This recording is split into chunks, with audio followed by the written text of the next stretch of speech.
Hey everybody!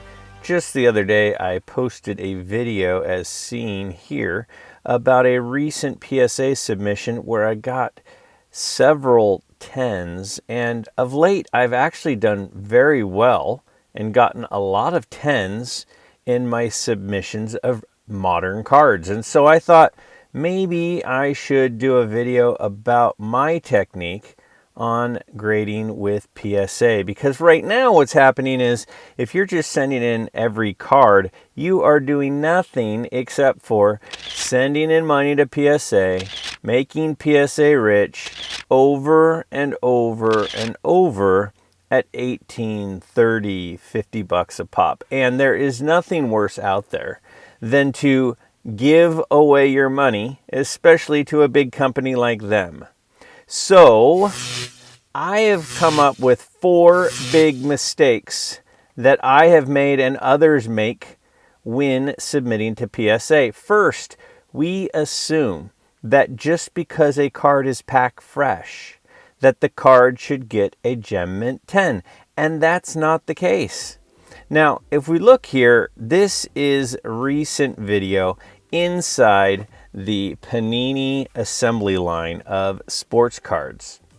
And when you look at this video, you can see cards banging around all over the place. They are flying off the edges there in piles.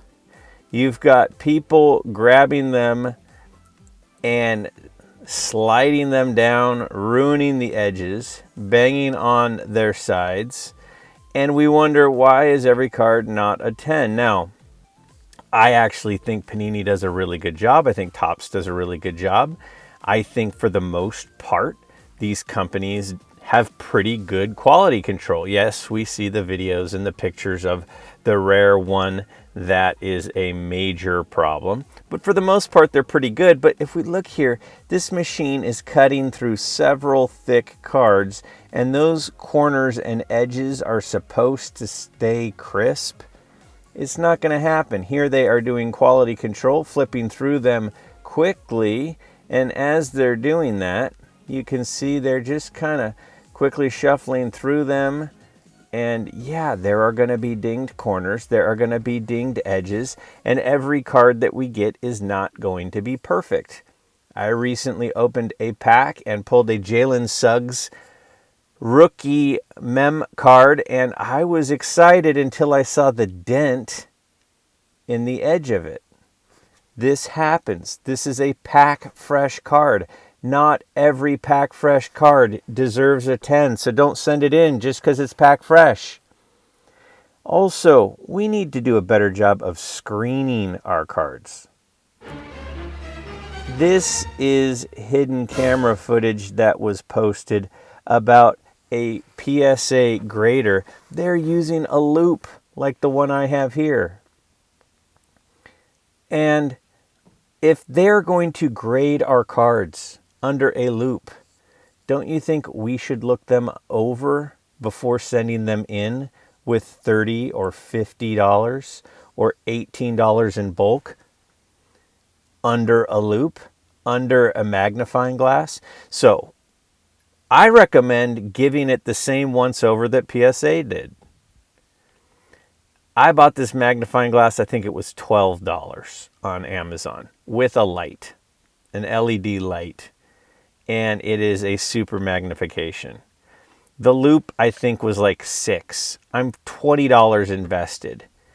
And when we look closely at our cards, there are dents. It happens. Just like in my Jalen Suggs card. It happens. When you look closely on edges, there is chipping. We are so programmed to think it's just centering in corners that matter. But look at this edging. Look at this mark, this line from this pack fresh card. So I submitted a Robert Parrish rookie card to SGC. I thought the thing looked sweet. Looking over it right now, I mean, this is perfectly centered. Corners are nice. This is a 40, 50-year-old card. Looking this thing over, yeah, there's some centering issues on the back, but it's It's a nice card, so I sent it in to get graded. I did not use the loupe. I did not look closely enough. Well, SGC did, and look at what there is when I look closely. I've got printer marks on the edge. That's going to ding me. I've got edging issues here. That's going to ding me. If I look at the top of the card, I have edging issues there. I have edging issues on the right. I have so many edging issues, and you can see a little flaw there as well. That's at least 2 to 3 point deduction, minimum. Then the centering. No wonder it got a 6.5.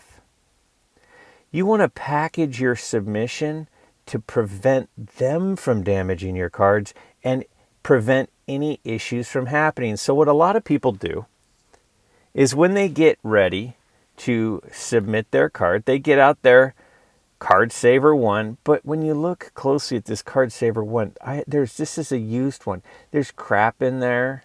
There's scratches. My penny sleeve that I've got here is old and used. Use a fresh sleeve. Use a fresh Card Saver. Your card might look nice, and then you put it in the sleeve that's used or the Card Saver that's used, and all of a sudden it doesn't look nice anymore. When you look at this card, I'm getting ready to put it in and say, you know what? I'm going to get also a microfiber towel, just like one I would use on my sunglasses, and give it a wipe down. Just give it a nice little wipe down, get any oils off, get any fingerprints off. That way it really shines and pops and has a much better chance at a high grade. Now, grabbing it carefully by the edge, I put it in a fresh sleeve. And when you put it in the fresh sleeve, and then there isn't debris, there aren't scratches, there aren't things that could prevent the card from really showing. In addition, sometimes when taking the card out of a Card Saver 1, what happens is you're grabbing the edge, you're pulling on the card, you're twisting on the card, and it could get damaged. So one thing that I've seen a lot of people doing lately is they're putting little pull tabs on the top of the sleeve.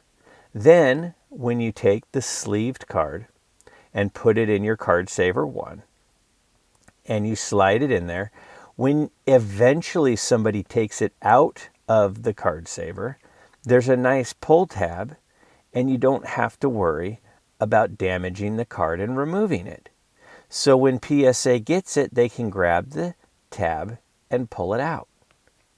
This is going to prevent issues. So we need to be packaging our items in a way that is going to allow good grades. PSA has step-by-step grades.